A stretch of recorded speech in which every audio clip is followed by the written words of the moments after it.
outset, let me congratulate all the award winners for the well-deserved recognition for their contribution to this sector over decades and decades of service. But for all that all our illustrious predecessors have done in terms of promoting efficient and affordable sources of energy, probably the world would not have reached the levels of development that we see across the frontiers today. Each one of them have excelled in their chosen field, most particularly I'd like to mention about the effort of our two professors from Italy who have worked on skill development and bringing in better quality of technical expertise, which to my mind is a subject that India has now accepted as probably one of the most critical aspects to our development journey to the future of India's youth to better prosperity for the country. And I'm delighted that the World PetroCoal Congress chose to give this special award to both our illustrious professors. This is a sector which over the years has contributed to the problems of the world, has been the catalyst or the reason for all the successes of the world. We could not have had this level of development and quality of life but for affordable energy. But affordability also had its own concurrent costs, and the world today is grappling with the issue of climate change, is grappling with concerns about what would happen 20 years, 30 years, 40 years down the road. Probably we are actually grappling with the problem every single day today. When you switch on the television yesterday and you see hailstorms having affected farmers' crops in different parts of the country in the last 2 days, it suddenly sets your mind thinking that we didn't have this level of erratic behavior of the weather until a few years ago. And clearly something has gone wrong, something is amiss from the good old days. Most scientists are agreed, all politicians are not. But at least fortunately, the repository of knowledge in this world is still with the scientists and not with the politicians. But certainly all scientists are agreed that this is an issue we cannot put on the back burner anymore. We'll have to address it up front. We'll have to take proactive measures to resolve this. And I'm delighted that the entire technical community was able to bring around the world leadership in Paris to agree on the COP21 declaration, the Paris Agreement. Our Secretary Coal, Sushil Kumar, is one of the chief negotiators at the Paris discussions. He spent months in India preparing and a month in Paris trying to get all different viewpoints on the table to align themselves with the shared prosperity of the world in a very, very fractured scenario. Something which was also the theme of Davos this year at the World Economic Forum. And Paris, in that sense, is a great reflection of how the entire world can come together when it comes to addressing challenges facing the entire humanity. Of course, we have a few issues that have cropped up subsequently, but I'm sure they are temporary in nature, and wiser sense will prevail, even in those countries which are re-looking at their commitments at Paris. India, for one, stands committed, very, very committed, that what we promised our intended nationally determined contribution is not merely a contribution but is a commitment. And in that sense, I'm delighted that the Prime Minister, Shri Narendra Modi, leads from the front. He does not take these commitments, these contributions lightly. He regularly reviews and assesses how we can do better than what we had committed, how the nation can progress towards the path of a greener and cleaner future. And in that sense, this Congress today, deliberating on how petroleum, coal and gas sectors can work in this new age of technology, in this new world where clean energy is getting center focus, and with better and better technologies coming in, how this can be made affordable so that the entire world can be persuaded to work with cleaner energy, truly address this big challenge that we are all faced with. At an earlier interaction, I don't recall what was the occasion, I had flagged off an idea which, while I was seeing the subject of your deliberations over the next 3 days, may be something that may be of some interest to the delegates who are deliberating on these various subjects. While we are all agreed that in the current context of falling prices of renewable energy, there is scope for rapid expansion and scale up of clean energy.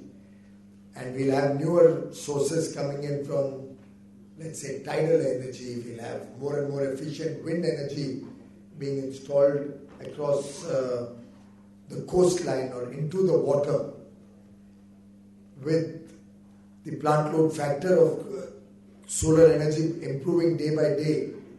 If we can literally look at a possibility that the PLF can increase to 40 or 50%, which is being talked about, it could actually make it far more viable. Even with 22%, we've brought prices down to abysmally low levels. In fact, lower than the grid parity today with coal and gas, much lower, which really strengthens the resolve that the world should look at solar energy in a bigger way. But with better PLF, the transmission cost also will fall, since otherwise we have to use a lot of the transmission lines for very small volumes of energy. I think better plant load factors on solar will be a very important factor going forward. We have newer forms of energy that are being seriously looked at in terms of processing waste, which India is also taking forward very actively. And of course, as this Congress will deliberate, we are looking at clean coal. Mr. Dr. Azan was just telling me what we can do to further accelerate the pace of coal gasification.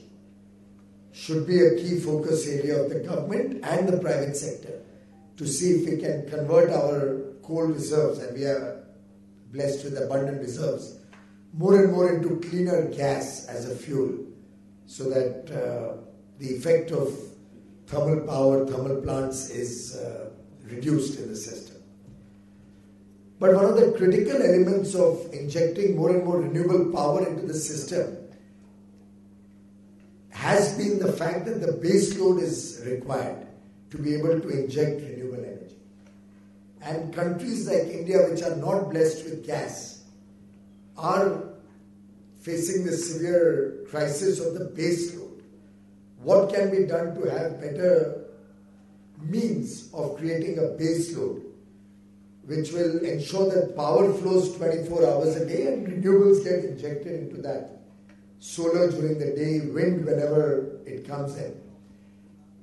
And which is where I think this Congress may like to deliberate that how can a country like India, which does not have gas, which is at a nascent stage of converting coal to gas, provide for more efficient means of solar, of clean energy, working for longer hours of the day, so that that base load that is required, the requirement of base load can be further reduced, and we can seriously look at cutting down the coal-based power generation in the future and reducing the greenhouse gas emissions.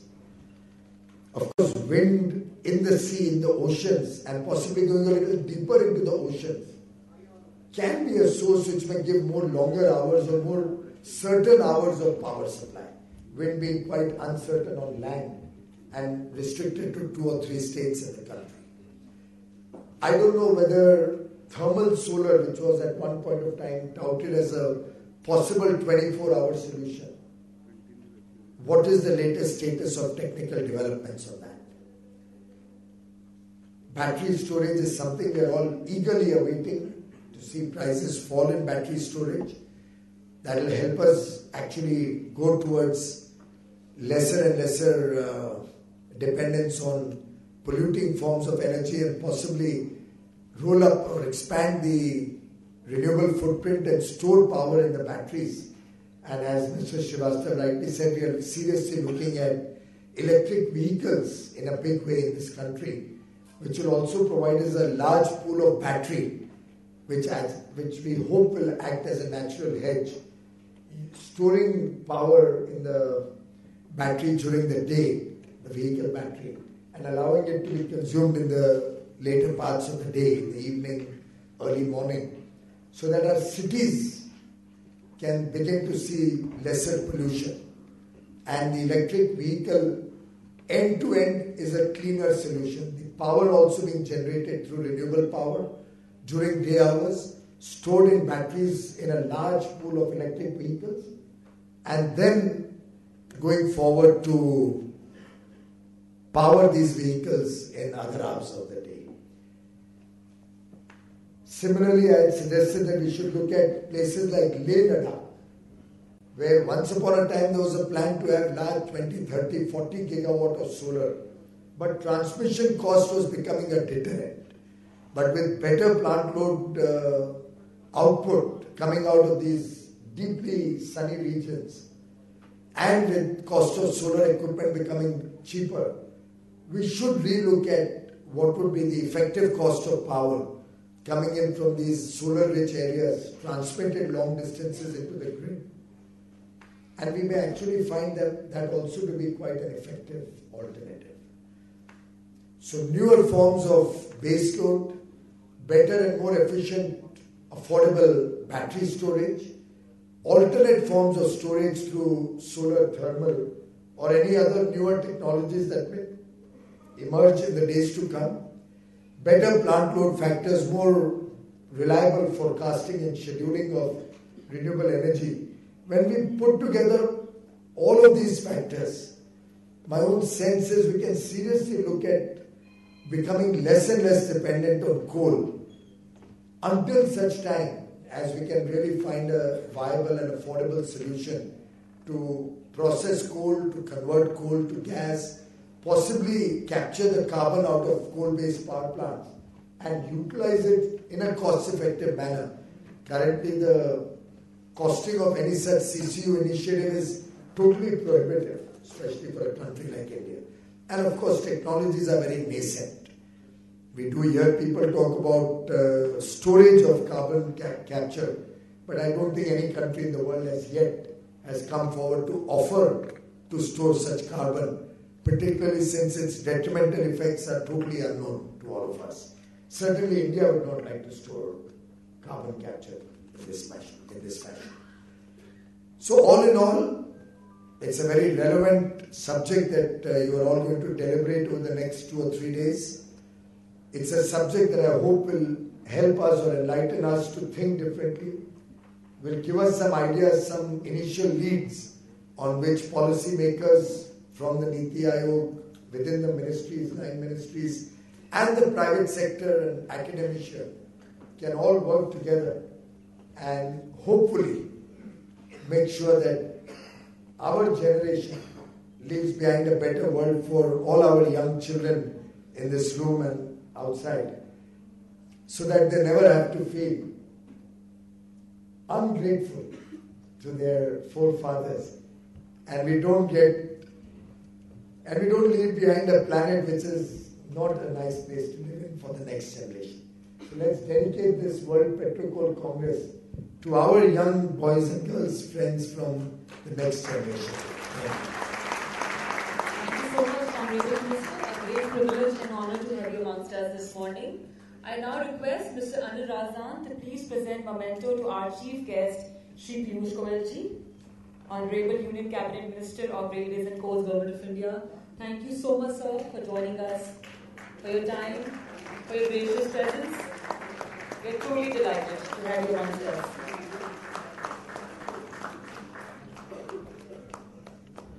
I now request Mr. Razan to please present memento to our guest of honor, Mr. Sushil Kumar, IAS Secretary, Ministry of Coal, Government of India. Thank you so very much, sir. A loud round of applause, ladies and gentlemen, for our chief guest and our guest of honor. Thank you so much. EMPI Institute. EMPI Institute.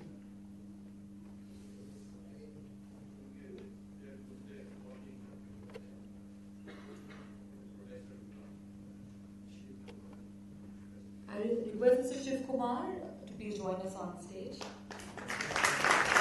Along with some students. Few students can also join us on stage.